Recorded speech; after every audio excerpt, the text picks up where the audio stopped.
প্রিয় অষ্টম শ্রেণীর ছাত্রছাত্রীরা, তোমাদেরকে সিআরডি জিওগ্রাফি ক্লাস চ্যানেল থেকে স্বাগত জানাই। আমি চিত্ত স্যার। আমি তোমাদের অষ্টম শ্রেণীর ভূগোলের সাজেশন 2024 সালে আলোচনা করছি এবং তোমাদের এই তৃতীয় পর্যায়ক্রমিক মূল্যায়ন বা বার্ষিক পরীক্ষায় তোমাদের যে প্রশ্নগুলি আসতে চলেছে, তোমাদের প্রশ্নের পূর্ণমান থাকবে 70, সময় থাকছে 2 ঘন্টা 30 মিনিট। এবং যে যে সিলেবাসের উপরে তোমাদের এই অষ্টম শ্রেণী ভূগোলের প্রশ্নগুলি আসবে, পৃথিবীর অন্দরমহল, অস্তিত্ব পৃথিবী, শিলা, চাপ বলয় ও বায়ুপ্রবাহ, মেঘ বৃষ্টি, জলবায়ু অঞ্চল, মানুষের কার্যাবলী, পরিবেশের অবনমন, উত্তর আমেরিকা, দক্ষিণ আমেরিকা, ওশিয়ানিয়া। তবে এখানে আমি বলে রাখি, এই যে জলবায়ু অঞ্চল, মানুষের কার্যাবলী ও পরিবেশের অবনমন, উত্তর আমেরিকা ও দক্ষিণ আমেরিকা, না এটা নয়, এই ওশিয়ানিয়া। তাহলে এই 6 মানে জলবায়ু অঞ্চল, মানুষের কার্যাবলী, পরিবেশের অবনমন আর ওশিয়ানিয়া, এই 3টে তোমাদের সিলেবাসটা মানে অধ্যায়টা ভালো করে দেখে রাখবে।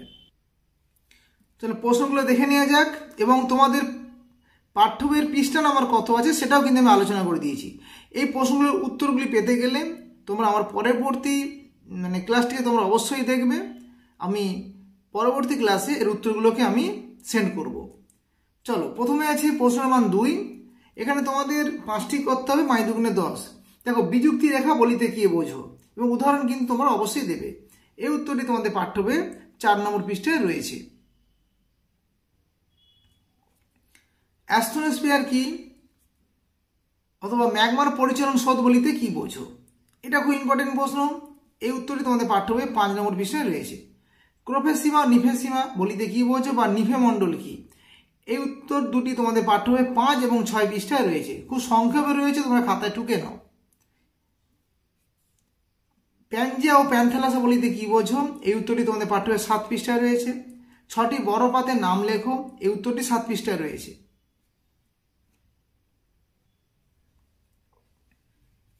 নিরপেক্ষ পাতসীমানা বলিতে কি বোঝো, এটি 9 পৃষ্ঠায় রয়েছে। প্রাচীন এবং নবীন ভঙ্গিল পর্বতের উদাহরণ সহ সংজ্ঞা দাও, এটিও 9 পৃষ্ঠায় রয়েছে। বিদার অগ্নুৎগমন বলিতে কি বোঝো বা বিদার অগ্নুৎপাত বলিতে কি বোঝো, এই উত্তরটি তোমাদের পাঠ্য বইয়ে 11 পৃষ্ঠায় রয়েছে। আ আ আর পা হো হো কি, এটি এসে 13 পৃষ্ঠায় রয়েছে। প্রশ্নগুলো খাতা টুকে নাও। রিক্টার স্কেল বলিতে কি বোঝো, এটি 15 পৃষ্ঠায় রয়েছে উত্তরটি। ভূমিকম্পের পূর্বাভাস বলিতে কি বোঝো, এটা খুব ইম্পর্টেন্ট প্রশ্ন, এটি 18 পৃষ্ঠায় রয়েছে। জীবাশ্ম কি, এই উত্তরটি 22 পৃষ্ঠায় রয়েছে। রূপান্তরিত শিলার 2টি বিশেষত্ব লেখো মানে বৈশিষ্ট্য লেখো, এই উত্তরটি তোমাদের পাঠ্য বইয়ে 23 পৃষ্ঠায় রয়েছে। ভূমিকম্পের প্রভাব বা ভূমিকম্পের ওপর শিলার 2টি প্রভাব লেখো, এই ভূমিকম্পের ওপর শিলার 2টি প্রভাব লেখো, এটা হচ্ছে 25 পৃষ্ঠায় রয়েছে।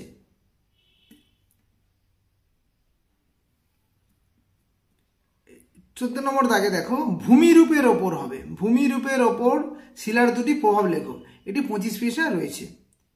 নিরক্ষীয় শান্ত বলয় মানে যেটাকে ITCZ, এটাও খুব ইম্পর্টেন্ট। এবং অশ্ব অক্ষাংশ বলিতে কি বোঝো, এটাও ইম্পর্টেন্ট, এটি 31 পৃষ্ঠায় উত্তরটি রয়েছে। গর্জনশীল চল্লিশা কি, এই উত্তরটি 36 পৃষ্ঠায় রয়েছে। কোরিওলিসিস বল বা 22 ব্যালট সূত্র কি, এটি 33 এবং 34 পৃষ্ঠায় উত্তরটি রয়েছে। আপেক্ষিক আর্দ্রতা বলিতে কি বোঝো, এটি 46 পৃষ্ঠায় রয়েছে। ঘূর্ণবাদের চক্ষু কি, এটি 48 পৃষ্ঠায় রয়েছে। বাষ্পীভবন শিশিরাঙ্ক বা শিলাবৃষ্টি বলিতে কি বোঝো, এই উত্তরটি তোমাদের পাঠ্য বইয়ে 45 এবং 49 পৃষ্ঠায় রয়েছে।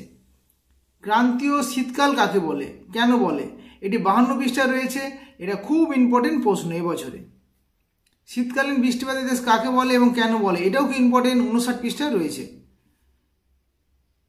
ইগলু ও টিউপিক কি, এটি 62 পৃষ্ঠায় রয়েছে। তুন্দ্রা অঞ্চলের জীববৈচিত্র্য পরিচয় দাও, এটিও 62 পৃষ্ঠায় রয়েছে। স্থিতিশীল উন্নয়ন অথবা চিপকো আন্দোলন কি, এই উত্তরটি তোমাদের পাঠ্য বইয়ে 70 এবং 71 পৃষ্ঠায় রয়েছে। কর্ডিলেরা বা ফার্স শিল্প বলিতে কি বোঝো, এটি 81 এবং 93 পৃষ্ঠায় উত্তরটি রয়েছে। চাঁদোয়া বা ক্যানোপি কি, এটা খুব ইম্পর্টেন্ট। বা সেলভা অরণ্য বলিতে কি বোঝো, এটি 104 পৃষ্ঠায় রয়েছে। প্রতিটা প্রশ্ন ইম্পর্টেন্ট এবং এখান থেকে অবজেক্টিভও পড়বে।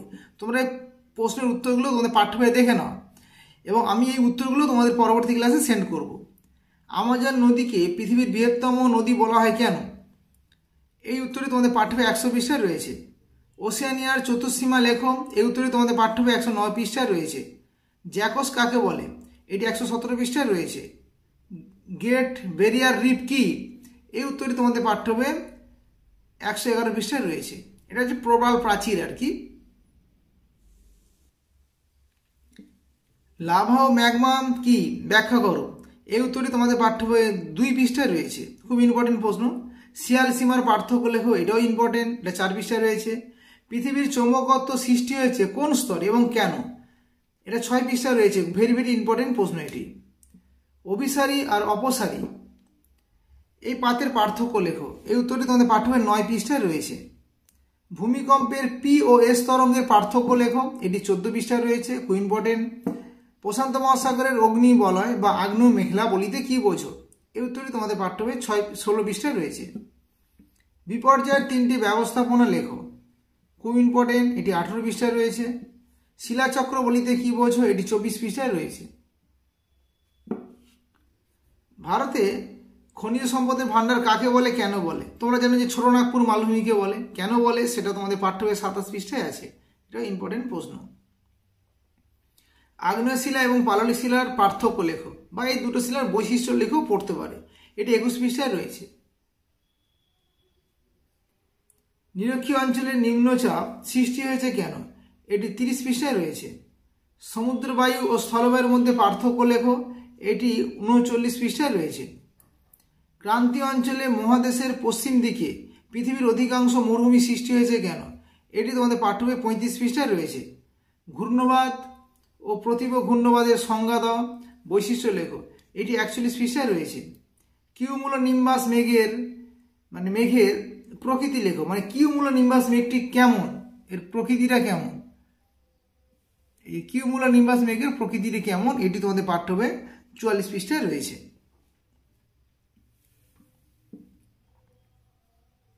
এবার আসছি যে নিরক্ষীয় ও ভূমধ্যসাগরীয় জলবায়ুর বৈশিষ্ট্য পার্থক্য লেখো, এটি তোমাদের পাঠ্য বইয়ে 60 পৃষ্ঠায় রয়েছে।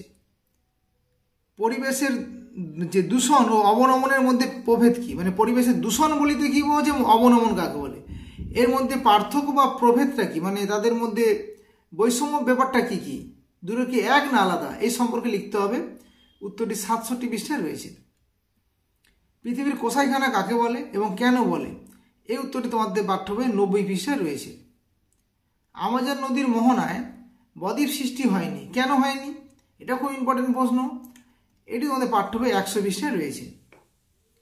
উদাহরণ সহ ওশেনিয়ার আঞ্চলিক বিভাগগুলি লেখো, ওশেনিয়া মহাদেশের যে আঞ্চলিক বিভাগগুলি আছে সেগুলি লেখো, এই উত্তরটি তোমাদের পাঠ্য বইয়ে 110 পৃষ্ঠায় রয়েছে। যে পলিনেশিয়া, মাইক্রোনেশিয়া, মেলানেশিয়া, অস্ট্রেলেশিয়া, এই যে 4টি বিভাগ, এগুলো সম্পর্কে লিখবে এবং উদাহরণ কিন্তু অবশ্যই দেবে। নিউজিল্যান্ডের ভূপ্রকৃতি সংক্ষেপে লেখো, এটা কিন্তু ইম্পর্টেন্ট, 112 পৃষ্ঠা রয়েছে। এগুলো কিন্তু ভালো করে দেখে রাখবে, এখান থেকে কিন্তু অবজেক্টিভও প্রশ্ন আসে এবং বড় প্রশ্নও কিন্তু আসে। এবার আসছি প্রশ্নের মান 5, 3টি করতে হবে, 3 5 15। উদাহরণ সহ আগ্নেয় শিলার উৎপত্তি শ্রেণীবিভাগ লেখো, এটি 20 পৃষ্ঠায় রয়েছে। সক্রিয়তার ভিত্তিতে আগ্নেয়গিরির উদাহরণ সহ শ্রেণীবিভাগ করো, এটি 12 পৃষ্ঠায় রয়েছে। উদাহরণ সহ আয়ন বায়ু, এটাও আসতে পারে, বা পশ্চিমা বায়ুর পরিচয় দাও, এই দুটো বায়ুর মধ্যে কিন্তু একটা পরীক্ষা আসে, এটা 34 এবং 35 পৃষ্ঠায় কিন্তু উত্তরটা রয়েছে। পরিচলন শৈলক্ষে বৃষ্টিপাত, এই যে তোমাদের পাঠ্য বই যে পরিচলন বৃষ্টিপাত কিভাবে হয়, শৈলক্ষে বৃষ্টিপাত কিভাবে হয়, চিত্র সহ কিন্তু তোমরা লিখবে, ব্যাখ্যা করবে, উত্তরটি 46 এবং 47 পৃষ্ঠায় রয়েছে। মৌসুমী জলবায়ু, ভূমধ্যসাগরীয় জলবায়ু অথবা তুন্দ্রা জলবায়ু, এই 3টে যে জলবায়ু আছে সেই জলবায়ু অঞ্চলের আর্থসামাজিক পরিবেশ, মানে ওখানকার মানুষের আর্থসামাজিক পরিবেশ এবং ওদের জীবনযাত্রাটা কেমন, এখান থেকে কিন্তু প্রশ্ন আসে। তবে তোমরা একটু ওই তুন্দ্রা জলবায়ু অঞ্চলে মানুষের জীবনযাত্রাটা দেখে রাখবে, খুব ইম্পর্টেন্ট এটা। আর মৌসুমী জলবায়ু অঞ্চলে আর্থসামাজিক পরিবেশটাও খুব ইম্পর্টেন্ট, এটা প্রতি বছর পরীক্ষাতে আসে। মানুষের বিভিন্ন উন্নয়নমূলক কার্যের বিরূপ প্রভাবে কীভাবে পরিবেশের অবনমন ঘটে তা লেখো, এটাও কিন্তু খুব ইম্পর্টেন্ট প্রশ্ন। এবং পরিবেশের অবনমনের ফলে কি ঘটে, এটাও ইম্পর্টেন্ট। এই দুটো প্রশ্ন কিন্তু ভেরি ভেরি ইম্পর্টেন্ট। তোমাদের পাঠ্য বইয়ে দেখো 68 এবং 69 পৃষ্ঠায় কিন্তু এই উত্তর দুটি রয়েছে। এছাড়া আরেকটি প্রশ্ন আছে, পরিবেশ অবনমনের নিয়ন্ত্রণের উপায়গুলি কী কী? এটাও খুব ইম্পর্টেন্ট। এই পরিবেশ অবনমন থেকে প্রশ্ন থাকবেই, কারণ এটা হচ্ছে অ্যানুয়াল পরীক্ষার সিলেবাসে আছে। তাহলে মানুষের যে বিভিন্ন যে উন্নয়নমূলক ক্রিয়াকলাপের ফলে কীরূপ পরিবেশের প্রভাব পড়ছে, সেটা যেমন 68 পৃষ্ঠায় আছে। পরিবেশের অবনমনের ফলে কি ঘটে, এটা 69 পৃষ্ঠায় রয়েছে। পরিবেশের অবনমনের নিয়ন্ত্রণের উপায়গুলি কী কী, এটা 70 পৃষ্ঠায় রয়েছে। এই তিনটে প্রশ্ন কিন্তু ইম্পর্টেন্ট। পরের প্রশ্ন, উত্তর আমেরিকা অথবা দক্ষিণ আমেরিকার যে জলবায়ুর বৈচিত্র্যের কারণ, এটাও ইম্পর্টেন্ট। এটা 85 এবং 101 পৃষ্ঠায় রয়েছে। যে কোনো একটা মহাদেশ থেকে কিন্তু আসতে পারে। হ্রদ অঞ্চলে শিল্পোন্নতির বা কৃষির উন্নতির কারণ, হয় শিল্পোন্নতি নাহলে কৃষি। পয়েন্টগুলো ভালো করে দেখে রাখবে, 89 এবং 90 পৃষ্ঠায় আছে। পম্পাস অঞ্চলে ভূপ্রকৃতি, জলবায়ু, কৃষিকাজ, ওখানকার মানুষের যে পশুপালন, এদের সংক্ষিপ্ত বিবরণ দাও। যে কোনো দুটো আসবে, হয় ভূপ্রকৃতি জলবায়ু নাহলে কৃষিকাজ পশুপালন, এদের বিবরণ দাও। 105 পৃষ্ঠা এবং 106 পৃষ্ঠায় রয়েছে।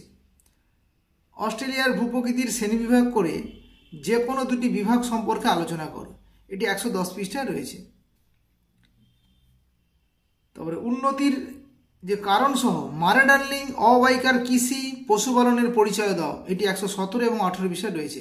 এই লাস্টের প্রশ্নটা ভালো করে দেখে রাখো। এই যে মারে ডার্লিং অবাইকা এবং অস্ট্রেলিয়ার যে ভূপ্রকৃতির শ্রেণীবিভাগ এবং পম্পাস, এই জায়গা থেকে কিন্তু প্রশ্ন অবশ্যই আসে। এই হচ্ছে তোমাদের অ্যানুয়াল পরীক্ষার ইম্পর্টেন্ট প্রশ্ন বা সাজেশান। এর উত্তরগুলো পেতে গেলে তোমরা ক্লাসটিকে সাবস্ক্রাইব করে নেবে, এবং ম্যাপ পয়েন্টিংও আমি পরের ক্লাসে দেবো, তোমরা ক্লাসটিকে সাবস্ক্রাইব করে নেবে, এবং যদি চ্যানেলটিকে ভালো লাগে তাহলে শেয়ার করবে। সবাই ভালো থেকো, সুস্থ থেকো।